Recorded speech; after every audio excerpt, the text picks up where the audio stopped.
Entenda nesse vídeo porque os pobres ficam mais pobres e os ricos ficam mais ricos. Aqui nesse gráfico você vai ver o seguinte, a relação entre compensação e produtividade. Nessa seta aqui você vê o ano de 1971. Já já você entende por que essa data foi muito importante.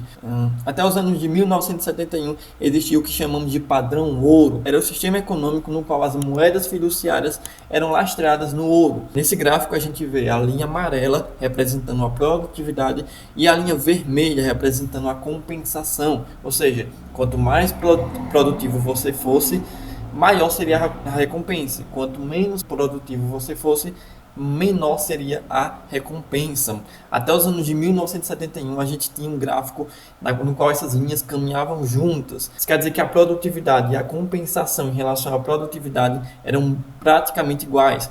Se você se esforçasse mais, você ganharia mais, seria mais recompensado. Mas no momento em que o padrão ouro foi encerrado, foi desfeito em 1971, o lastro do ouro, na verdade o padrão ouro foi desfeito em 1941. E logo após esse período, o fim do padrão ouro, que foi em 1941, a gente entrou em outro sistema chamado Bretton Woods, que foi no qual o dólar era lastreado no ouro e as outras moedas eram lastreadas no dólar. Porém, no final da Segunda Guerra Mundial, os governos perceberam que precisavam imprimir dinheiro para que pudessem financiar as guerras, né?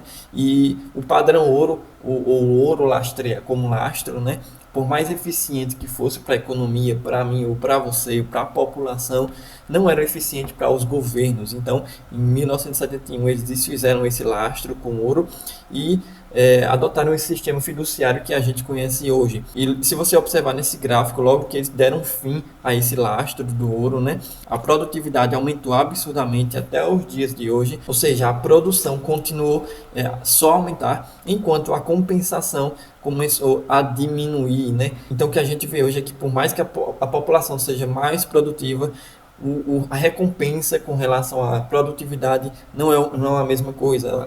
A recompensa tende a só diminuir. E esse outro gráfico aqui, ele nos mostra algo muito interessante. Essa linha verde aqui representa o poder monetário na mão da população, dos 99%. E essa linha vermelha representa 1% da população, que é 1% mais rico, que é aquela classe mais nobre. E essa classe aqui é realmente dos que comandam o mundo, realmente poderosos, a burguesia, né? Mas em 1970, bem nesse período onde foi dado fim ao lastro do ouro, né? Se você observar, a linha verde começou a ficar lateral, ou seja, o poder monetário sobre a nossa mão, sobre a mão dos 99% da população, começou a diminuir ou se manter estagnada, enquanto a burguesia, logo após o fim do padrão ouro, né? A burguesia começou a subir absurdamente, ultrapassando até o poder dos 99% da população. Então, hoje, 1%